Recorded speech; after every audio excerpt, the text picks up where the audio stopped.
उपखंड चिकित्सालय स्वच्छता अभियान चंपुआ उपखंड चिकित्सालय आज मानव प्रेमी सेवा ट्रस्ट और चिकित्सालय मिलित उद्यम स्वच्छता अभियान अनुष्ठित हो जाइछि।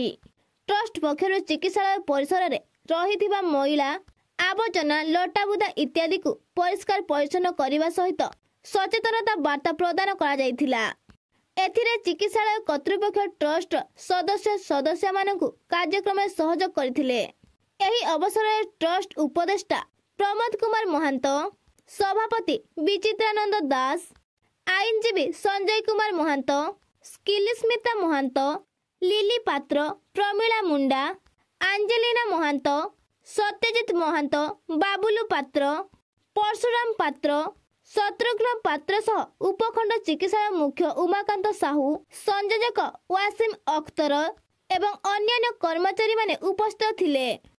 ट्रस्ट एही कार्य को चिकित्सालय कर्तृपक्ष उच्च प्रशंसा करथिबा बेले आखपाख उपांत अंचल रे आगामी दिन में विभिन्न सचेतनता कार्यक्रम सहित स्वास्थ्य शिविर मान आयोजित करने को चिकित्सालय मुख्य प्रतिश्रुति देथिबा जणा पड़िछि। चंपुआर प्रदीप कुमार महांत रिपोर्ट अनुध्यान टीवी।